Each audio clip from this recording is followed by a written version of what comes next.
जय Hind defence lovers. आज की टॉप हेडलाइंस कुछ इस प्रकार है। भारतीय सेना को मिलेगी यूके की light weight multi role missile. अब इंडियन एयरफोर्स के पायलट ट्रेन करेंगे यूके रॉयल एयरफोर्स के पायलट्स को। भारतीय सेना खरीद रही है सक्षम नाम का एक advance counter unmanned aerial system. अक्टूबर के लास्ट वीक में मिलेगा भारतीय वायुसेना को पहला तेजस मार्क 1 और ब्राजील के साथ तेजस मार्क 1 की डील पर चल रहा है निगोसिएशन।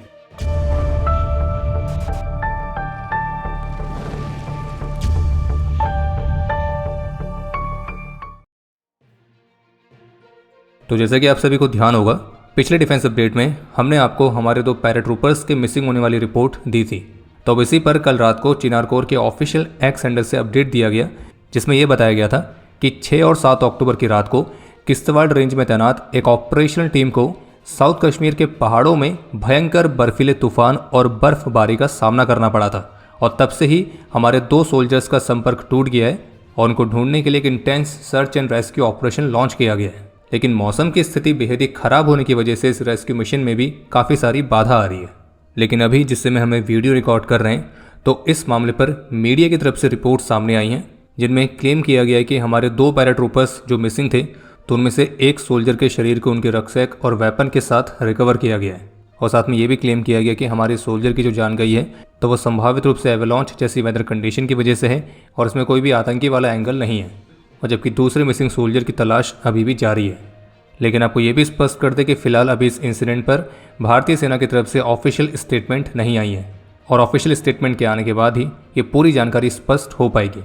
और हम ईश्वर से प्रार्थना करते हैं कि हमारे सोल्जर की आत्मा को शांति मिले और ये देश इनके सर्वोच्च बलिदान के लिए सदा इनका ऋणी रहेगा।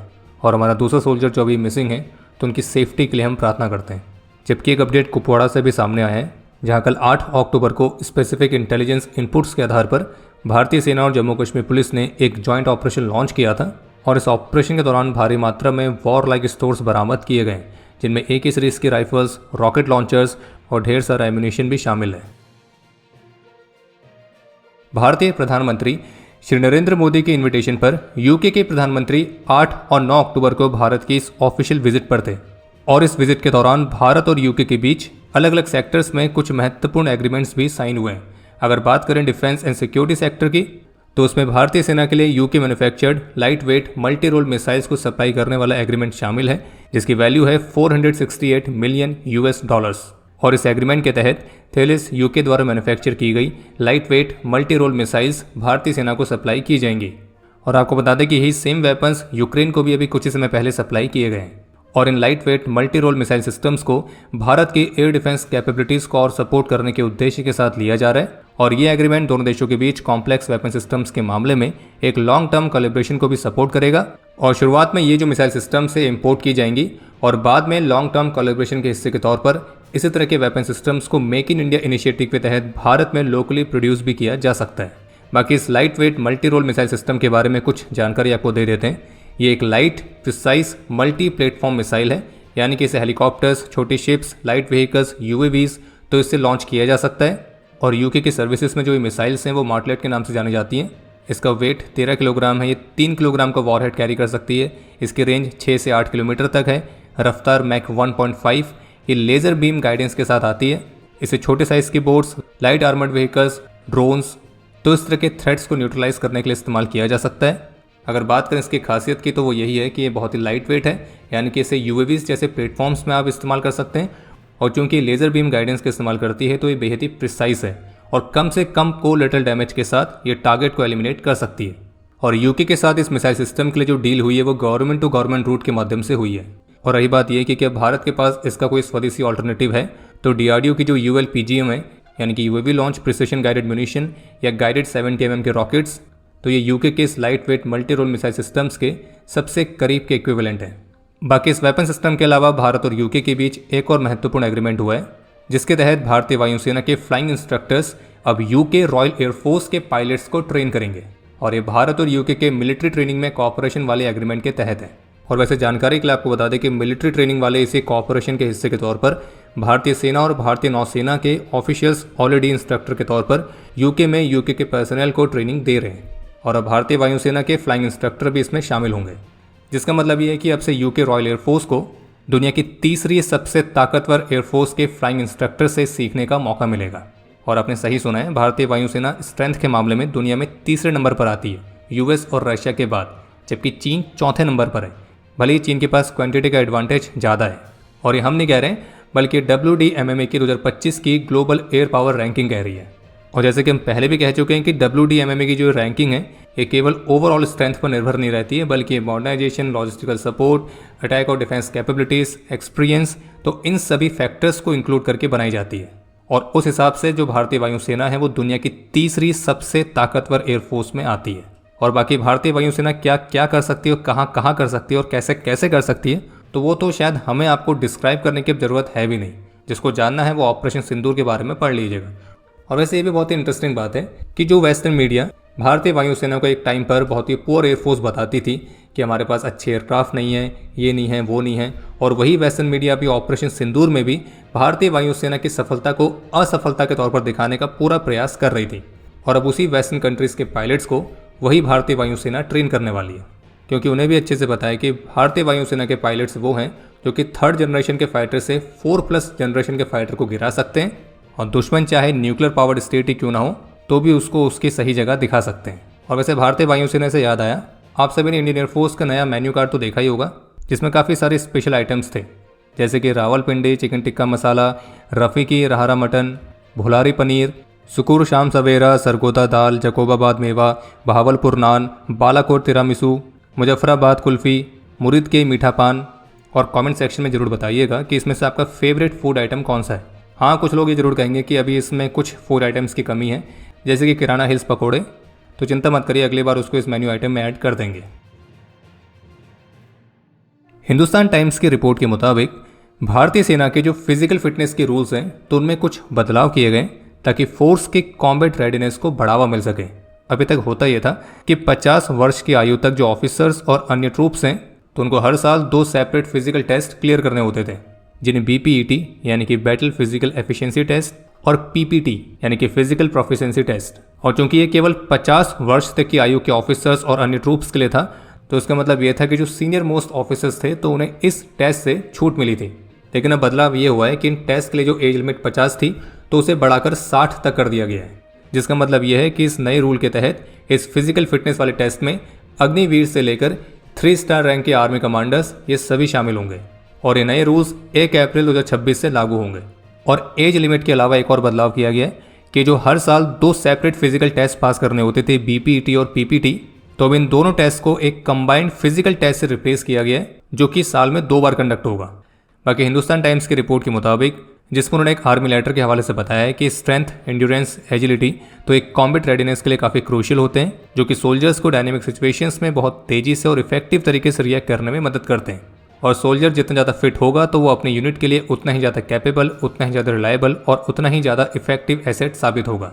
और सभी लेवल्स पर जो कमांडर्स होते हैं वो रैंक्स के लिए एक रोल मॉडल की तरह होते हैं, जो कि हर समय फ्रंट पर टीम को लीड करते हैं, तो इसलिए उनकी भी फिटनेस उतनी ही ज़रूरी है। और बाकी रिपोर्ट के मुताबिक ये जो नया कंबाइंड फिजिकल टेस्ट बनाया गया है तो इसे फॉरेन आर्मीज़ की स्टैंडर्ड्स को फॉलो करके, इन हाउस स्टडीज़ करके, और जो हमारे मौजूदा टेस्ट हैं तो उन पर सावधानीपूर्वक विचार विमर्श करके उनके आउटकम के आधार पर बनाया गया है।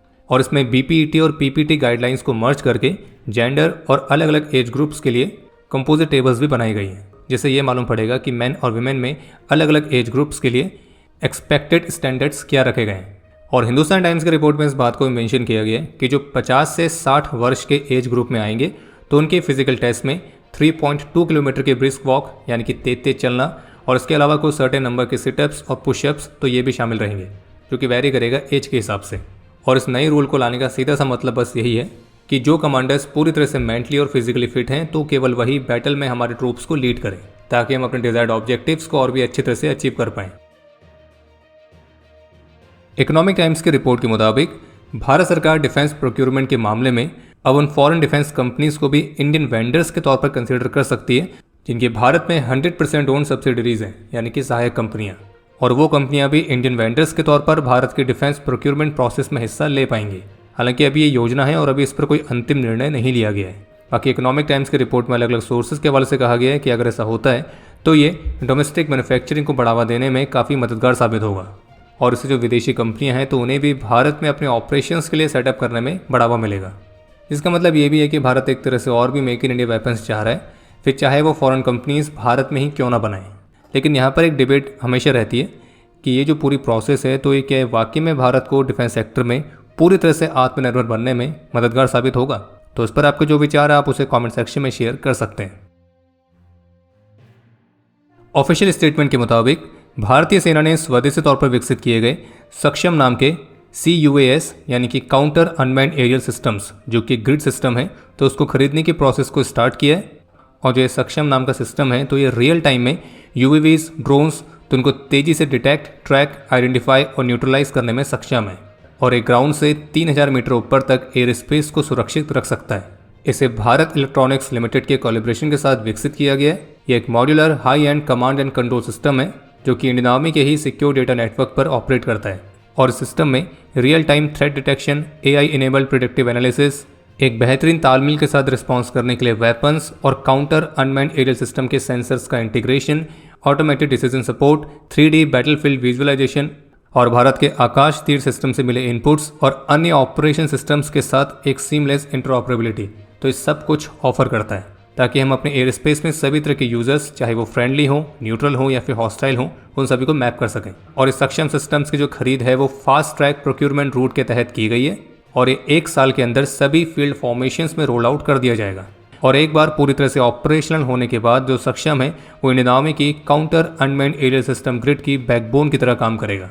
इसके अलावा एक और अपडेट है कि 17 अक्टूबर को नासिक में भारतीय रक्षा मंत्री श्री राजनाथ सिंह भारतीय वायुसेना को मिलने वाले पहले तेजस मार्क 1 फाइटर की पहली फ्लाइट को विटनेस करेंगे और जो पहला तेजस मार्क 1 फाइटर है वो इसी महीने यानी कि अक्टूबर के लास्ट वीक में इंडियन एयरफोर्स को डिलीवर किया जाएगा। बाकी ऑफिशियल सोर्सेज के मुताबिक जो जेट इंजन का सप्लाई चेन वाला इशू था उसे रिजॉल्व कर लिया गया है तो उम्मीद की जा रही है कि इंजन की सप्लाई समय पर होती रहेगी और इसलिए HAL का टारगेट है कि तेजस मार्क 1 फाइटर्स की डिलीवरी 4 वर्षों के अंदर कंप्लीट की जाए। बाकी भारत और ब्राज़ील के बीच म्यूचुअल डिफेंस डील को लेकर नेगोशिएशंस चल रहे हैं जिसमें ब्राज़ील भारतीय वायुसेना के लिए C390 millennium cargo aircraft pitch कर रहा है और उसके बदले वो भारत के कुछ स्वदेशी सिस्टम्स जैसे कि तेजस मार्क 1A और LCH प्रचंड तो इस तरह के प्लेटफॉर्म्स को ले सकता है। पर फिलहाल अभी इस पर नेगोशिएशन से चल रहे हैं, कुछ भी अंतिम निर्णय नहीं लिया गया है। बाकी भारतीय रक्षा मंत्री के ऑस्ट्रेलिया विजिट के दौरान 3 MOU साइन हो चुके हैं इन्फॉर्मेशन शेयरिंग के लिए, सबमरीन रेस्क्यू मिशंस के लिए और जॉइंट स्टाफ टॉक्स को स्टैब्लिश करने के लिए। और जबकि ऑस्ट्रेलिया जाते समय भारतीय रक्षा मंत्री ने F-35A की एयर टू एयर रिफ्यूलिंग को भी ऑब्जर्व किया था। इसके अलावा एक बड़ा अपडेट आया है पाकिस्तान से जहां सुअरों के संगठन जैश ने अपनी तरह की पहली विमेन विंग को स्थापित करने की अनाउंसमेंट करी है जिसका नाम रखा गया है जमात उल मोमिनात और इस न्यूली क्रिएटेड विमेन विंग के लिए जो रिक्रूटमेंट है वो बहावलपुर में स्टार्ट भी हो चुकी है। यानी कि इस तरह की विमेन यूनिट को बना के अब जो जैश है तो वो ISIS की लीग में शामिल हो रहा है और जैश के महिला आतंकियों वाली जो विंग है इसको लीड करेगी मसूद अजहर की बहन जिसका हस्बैंड यूसुफ अजहर ऑपरेशन सिंदूर के दौरान होरीफाइड किया गया था। खैर ये जैश का पूरा फैमिली बिजनेस ही चल रहा है। खैर ये पाकिस्तान में हो सकता है जहां महिला आतंकियों की विंग बनाकर विमेन एम्पावरमेंट किया जाता है और इस तरह की विंग को बनाने का एक मतलब ये भी है कि जो जैश है और जो पाकिस्तान की ISI है वो भारत के खिलाफ एक नए तरह के प्रोपेगेंडा और एक नई तरह की साइकोलॉजिकल टैक्टिक को अपनाने के लिए तैयार है। बात सीधी सी है कि अगर भविष्य में कोई कॉन्फ्लिक्ट होता है, भारत इन सुअरों को होरीफाइड करने के लिए कोई स्ट्राइक करता है और उस स्ट्राइक में अगर नए वाले सुअर भी होरीफाइड हो जाते हैं तो फिर उसके बाद निश्चित रूप से एक विक्टिम कार्ड प्ले किया जाएगा और उसको ऐसा दिखाया जाएगा कि देखिए भारत महिलाओं पर स्ट्राइक कर रहा है और फिर उसके माध्यम से सिंपैथी लेने का भी प्रयास होगा। और बाकी अगर आपको भी ऐसा ही लगता है तो कमेंट में शेयर जरूर करिएगा। और अब समय है आज के इतिहास का। आज भारत की टेरिटोरियल आर्मी का 76वां रेजिंग डे है। तो इसी बात पर आपके लिए आज का प्रश्न है कि टेरिटोरियल आर्मी को क्यों बनाया गया था। और अब समय है आज के टॉप 3 कमेंट्स का जो ये रहे आपकी स्क्रीन पर।